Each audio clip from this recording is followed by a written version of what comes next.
So guys, welcome back to Up to Date IDN Channel. Nama gue Greg dan gue mau nge-review mantan flagship dari Apple yang udah launch 2017 pada bulan September, yaitu iPhone X atau yang kalian sebut iPhone X. Yes, ini adalah HP pertama dari Apple yang bisa mengusung desain full layar atau yang kekinian. Kira-kira kalau mau dibeli di tahun 2020, apakah HP ini masih worth it? Jawabannya worth it banget, tapi kenapa? Make sure kalian nonton sampai habis dan langsung aja tanpa basa-basi lagi, let's check it out. Ukuran layar di HP ini yaitu 5,8 inch yang asli compact banget di tangan. Karena bezelnya semakin tipis plus rasionya pakai 19,5:9. Jadi berbeda dengan iPhone sebelumnya yang udah ada di ukuran layar yang sama, tapi itu lebih gede dibandingin HP ini. Pokoknya asli nih compact banget. Untuk ketajaman layar sendiri, Apple tidak pernah mengecewakan. Karena 720p-nya aja udah bagus, apalagi 1080p-nya. Mantap banget, ditambah tipe layar HP ini udah menggunakan OLED yang bikin warnanya vibrant dan menarik banget. Terus ada satu fitur yang gak kalah penting yaitu True Tone Display. Gunanya layar di HP ini bisa mengadaptasi lingkungan sekitar kalian supaya mata kalian nyaman aja ngeliatin layar HP ini. Pokoknya bikin mata lebih nyaman. Terakhir, ini dia desain HP, yaitu HP bernotch yang ditiru. Ya, dulu sih sempat dibully, tapi ditiru di tahun 2019. Ini dia.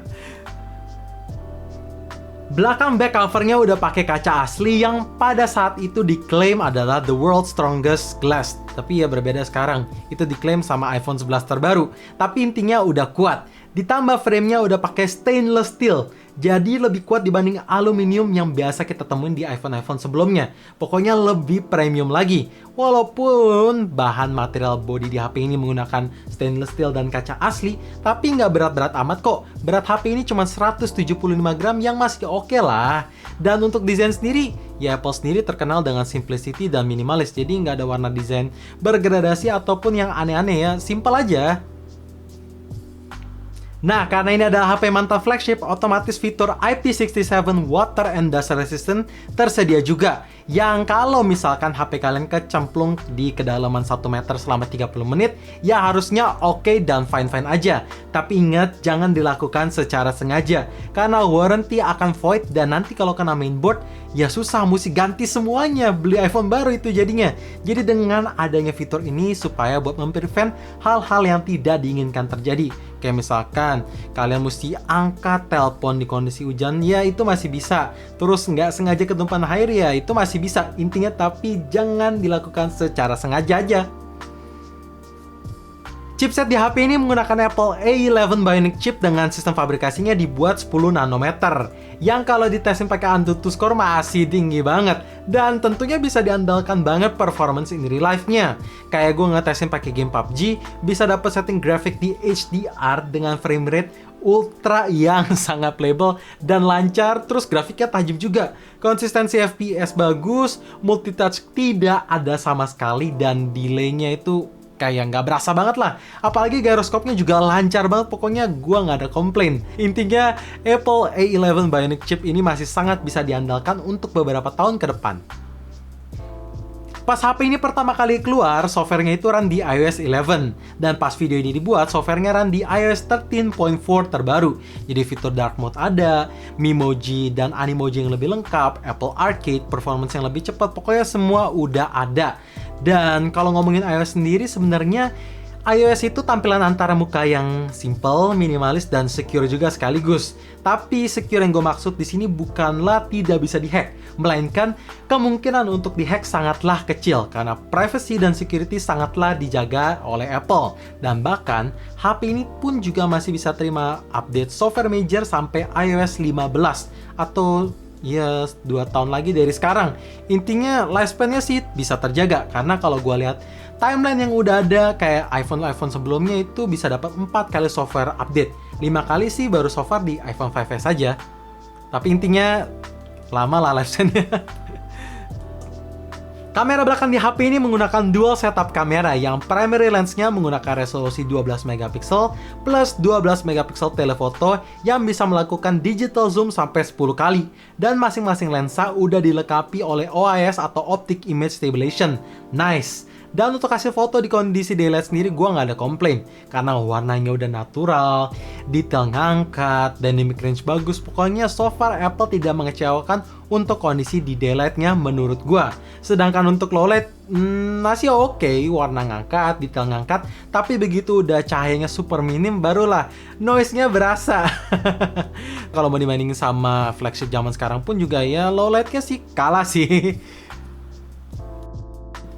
Hasil foto di kondisi daylight memang bagus, dan sedangkan untuk low light seperti yang gue bilang barusan memang agak kalah kalau mau dibandingin sama flagship zaman sekarang. Tapi satu yang kalau misalkan mau dibandingin banget masih unggul, yaitu soal perekaman videonya. Yes, iPhone tidak pernah mengecewakan. Apalagi seperti yang tadi gue bilang, kedua lensa ini udah dilengkapi dengan OIS, jadi hasil video itu benar-benar stabil, smooth. Pokoknya gue nggak ada komplain sama sekali lah ya. Bahkan resolusinya pun support sampai 4K di 60 fps, yang stabil juga pastinya. Untuk slow-mo support sampai 240 fps juga yang masih oke lah. Dan bahkan instastory-nya juga stabil, karena ini iPhone cuy. Port charger di HP ini tentu pakai Lightning connector, dan untuk pertama kalinya iPhone bisa support teknologi fast charging ya di iPhone 8 dan di iPhone X ini. Tapi dengan catatan, kalian harus beli brick yang support power delivery ataupun 18 watt dan kabel yang made for iPhone atau MFI. Jadi USB-C to Lightning untuk nikmatin fitur ini. Fitur ini emang gimana sih, seberapa cepat? Gue udah ngetesin dari 1 sampai 50% makan waktu 30 menit aja. Dan untuk fully charge makan waktu 1 jam 30 menit, yang jauh lebih cepat dibanding standar 5 watt yang di-include di dalam box. Tapi ya itu, kalian harus beli terpisah. Dan bahkan HP ini juga support teknologi wireless charging sampai 7,5 watt, asalkan wireless padnya itu memang support buat iPhone ini. Ya karena kalau nggak support cuma 5 watt aja setahu gue. Tapi intinya sih lebih bagus juga, karena misalkan kalian pulang kerja malam ya tinggal tidur aja, terus pagi tinggal angkat, karena memang charge wireless charging ini memang ditujukan untuk tinggal ngecharge tidur aja gitu. Tapi lagi-lagi ya mesti beli wireless padnya lagi ya. Sedangkan untuk unlock di HP ini bukan pakai Touch ID lagi, melainkan HP ini adalah HP pertama dari iPhone yang unlocknya itu pakai Face Unlock atau yang disebut Apple sebagai Face ID, yang diklaim pun jauh lebih aman karena security-nya ditingkatin. Mau unlock mesti 3D. Kalau misalkan ada yang nge-scan muka kalian terus mau unlock ya nggak bisa karena itu foto doang. 2D mesti berbentuk 3D. Terus mau unlock di tempat gelap juga bisa karena ada sensor infrarednya juga. Pokoknya di dalam Face ID ini banyak teknologi-teknologi lainnya yang dijamin keamanannya, walaupun memang pasti bisa dihack. Karena semua security pasti ada flow-nya, tapi untuk kemungkinan dihack ya kecil. Nah, Face ID ini juga bisa berguna buat pasang stiker live kayak gini, atau namanya AR emoji atau Memoji kayak gini. Keren kan? Gimana? Bisa kalian custom lagi.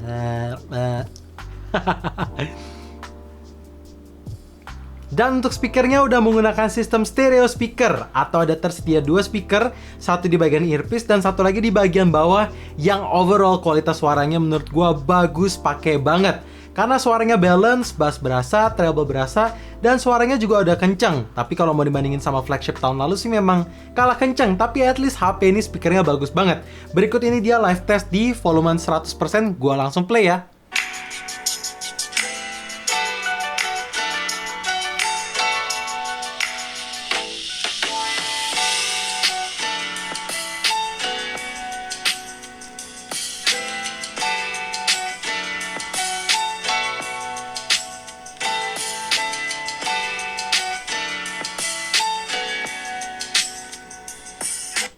Gimana? Fitur ini masih ada dan sangat gue suka banget, yaitu 3D Touch. Tapi apa bedanya bang sama Haptic Touch di iPhone 11 series? Kan sama-sama ada feedbacknya. Well, 3D Touch itu tersedia sensor sensitivity, vibration, dan ADAS dari softwarenya juga. Ya, jadi ada bantuan dan gabungan dari software. Sedangkan Haptic Touch itu cuma vibration dan gabungan dari software, jadi tidak ada force sensitivity sensornya. So guys, itu dia kelebihan-kelebihan yang menonjol di iPhone X atau HP mantan flagship tahun 2017. Dan sekarang apa aja sih yang menjadi kekurangannya? Karena setiap smartphone tidak ada yang sempurna, langsung aja kekurangan pertama. Kapasitas baterai di bawah iPhone 11 series tuh memang merada mengecewakan. Walaupun di XS Max juga masih ya oke sih, tapi dengan kapasitas baterai 2716 mAh di iPhone X ini rasanya kurang banget untuk tahun 2020. Apalagi kalau kalian adalah heavy user yang main game terus, nontonin YouTube, Netflix, Instagram, apalagi pakai data juga. Wah, sehari bisa ngecharge 2 kali atau bahkan sampai 3 kali kali. Kalau misalkan kalian medium user sih, ya sehari bisa ngecharge sekali aja. Kayak gue sih sehari ngecharge sekali aja, karena penggunaannya nggak berat-berat amat. Tapi kalau kalian mau beli HP ini dan heavy user banget, saran gue beli power bank tambahan yang udah support power delivery juga pastinya, biar bisa nikmatin fitur fast charging, asalkan punya kabel MFI-nya juga sih. Seperti yang gue bilang tadi, di kamera belakang HP ini belum ada lensa ultra wide angle. Ya, karena baru tersedia di iPhone 11 series ini. Tapi kalau kalian tanya, apakah ada solusinya? Jawabannya ada solusinya sih, tapi kalian harus keluar extra money, yaitu beli moment case dan moment lensa ultra wide yang bisa kalian beli di moment.com. Ini bukan sponsor, karena dia nggak masuk Indonesia. Tapi kalau memang kalian kepepet banget atau butuh banget lensa ultrawide tapi pengennya iPhone X, ya itu bisa diakalinnya dengan beli lensa tambahan dan casing tambahan. Dan satu lagi yang nggak bisa ada solusinya, yaitu night mode. Gue sayang banget sih rasanya ketika iPhone X ini nggak ada fitur night mode. Padahal gue berharap night mode itu harusnya bisa ditambahin lewat software update. Tapi entah Apple pelit atau memang teknologinya tidak mendukung.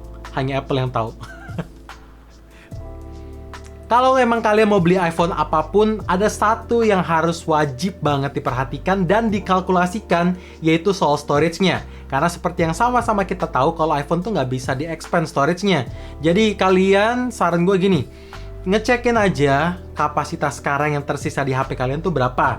Dan nantinya, apakah storage itu cukup? Tapi saran gue sih memang beli yang 128GB aja. Perkara itu kelebihan, karena kan kalian beli HP ini bukan buat 6 bulan pakai atau 1 tahun pakai. Pasti ada yang 2-3 tahun ataupun nunggu HP-nya rusak. Jadi make sure pilih storage yang besar. Ya walaupun Apple ada sediain iCloud Drive yang dimulai dari 15.000 per bulan, kalian bisa dapat 50GB.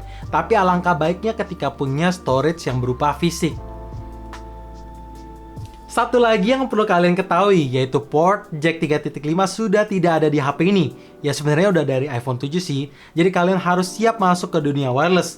Saran gue kalau memang kalian sering dengar lagu, ya beli aja AirPods, karena AirPods itu connect-nya seamless, dan kalau misalkan main game, delay-nya tuh nggak ada, karena Apple yang buat juga sih.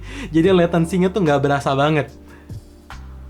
So guys, itu dia review mantan flagship atau iPhone X di tahun 2020. Dan kalau ditanya apakah HP ini masih layak dipakai untuk beberapa tahun ke depan, jawaban gue, HP ini masih layak dipakai 2-3 tahun ke depan.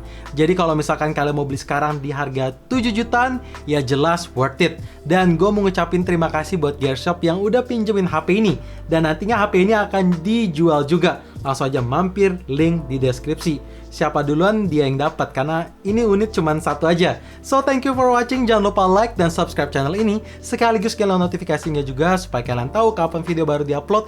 And as always, stay safe, stay healthy, dan stay updated with up to date.